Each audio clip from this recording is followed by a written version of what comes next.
Dr. Richard Boyd Barrett, 30 seconds to. Minister, earlier this year, Taoiseach Forum outlined the widespread poverty, lack of income and employment security for artists and people working in the arts. The National Campaign for the Arts pleaded with you prior to the budget to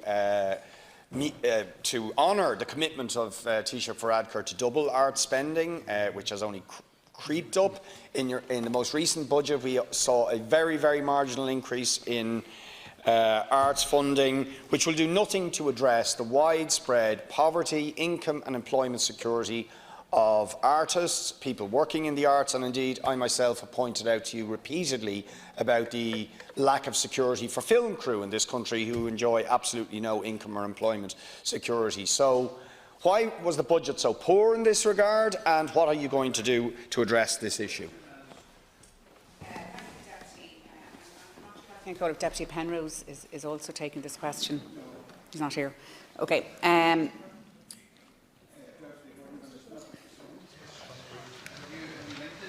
It's Deputy Penrose's question is linked with Deputy Boyd Barrett's.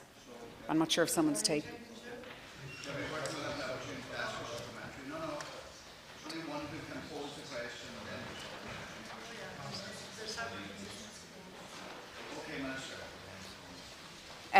So I propose to take the two parliamentary questions together. I'm aware of the research that Deputy Boyd Barrett raises, and since becoming Minister, I've put in place a number of initiatives and additional supports to the arts, Deputy, that I believe will, over time, make a significant difference to the income of people working in the performing arts. And total funding for the arts and culture sector in 2020 will increase by over 2%, from 189 million to almost 193 million. So that's 4 million. And this funding will comprise 153 million in current expenditure and 39.7 in capital investment. And you mentioned there the Arts Council, and primary support for the arts is delivered through the Arts Council. And funding has increased in recent years and will reach 80 million in 2020. And this is an increase of 5 million, or 6.7% over 2019.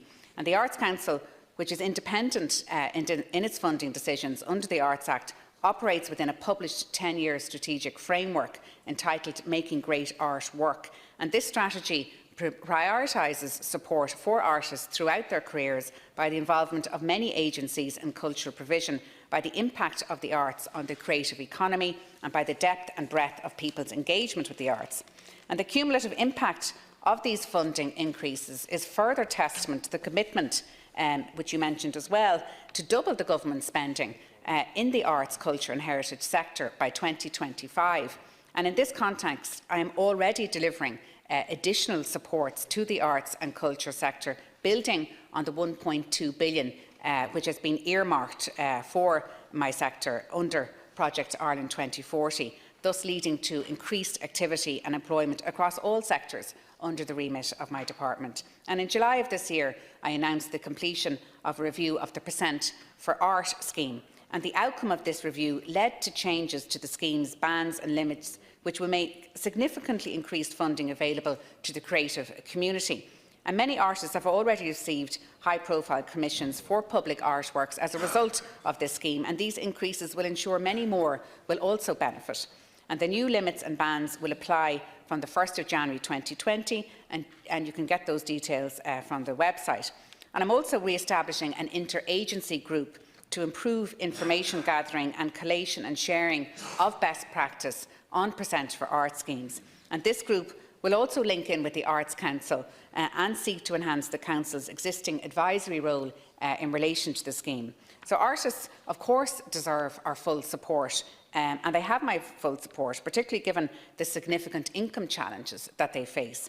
But with regard to their paying conditions, I would also like to draw the attention of the House to the recent announcement by Minister Regina Doherty and myself to extend the social welfare scheme for self-employed artists on job seekers allowance on a permanent basis to other self-employed professional artists, such as those working in theatre and music. And this scheme recognises the unique creative circumstances of professional artists in receipt of job seekers allowance, and it gives them special assistance in their first year out of work, allowing them to focus on their creative output.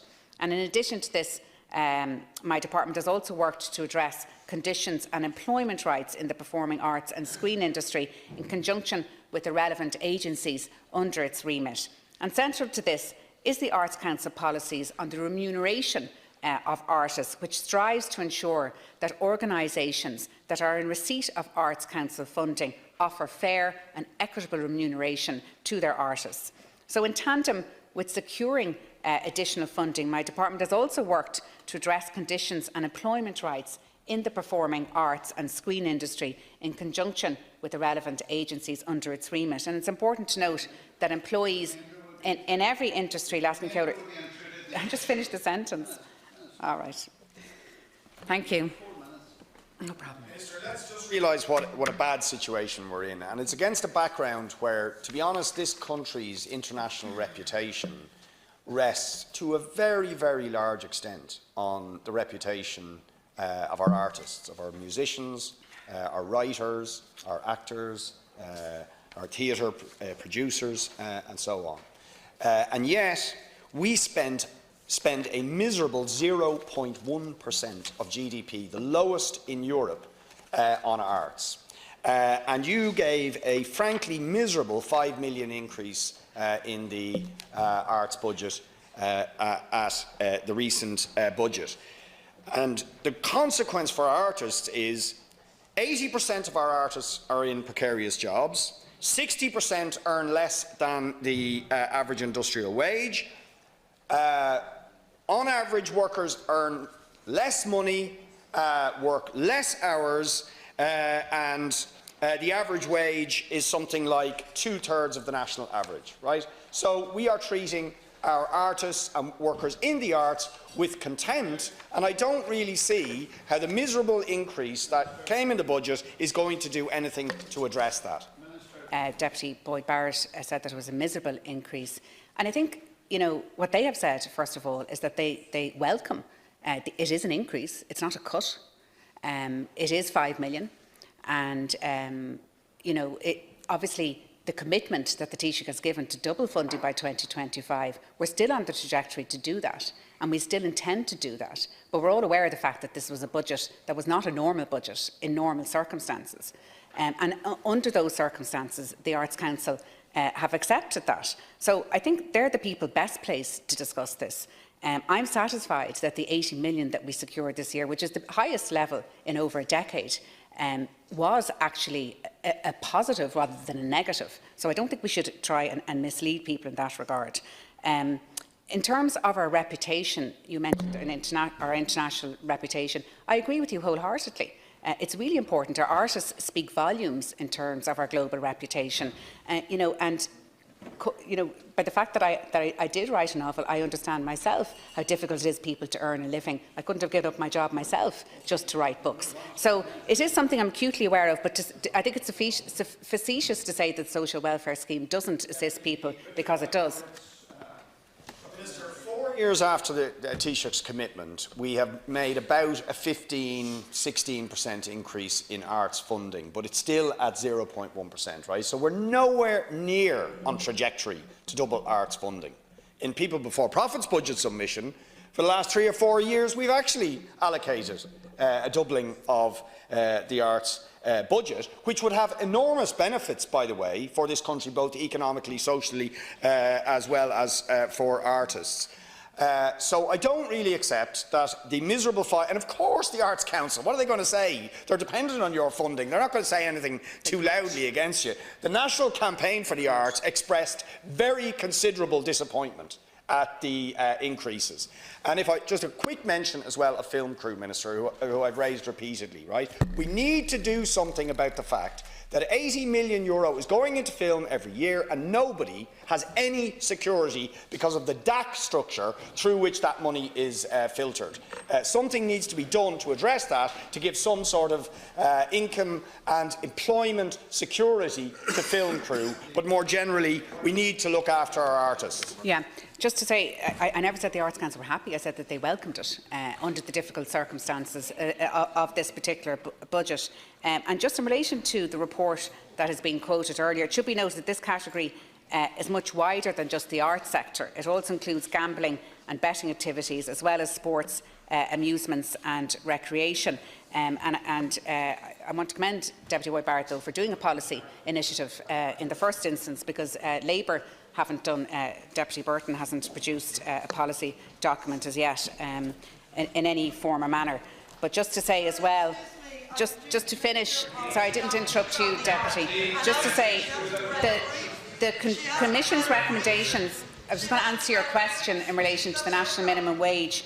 The Commission's recommendations to date have been accepted by Government, resulting in an increase in the national minimum wage between January 2016 and January 2019 from £8.65 to £9.80 per hour. And the legislation in relation to the setting of the national minimum wage has existed since the year 2000. But suffice to say, I take all your comments on board. I think this particular government, and particularly since I have become a minister, I have increased the capital and increased the current funding to arts, and particularly at a very difficult time. And I think that has to be acknowledged. And I hope that we'll be able to do further and give more funding to the Arts Council, and indeed bring up other measures such as the % for art and the social welfare scheme into the mix in policy formation, because I do think artists have a difficult job to do, and they should be encouraged and should be supported in any way that they possibly can be.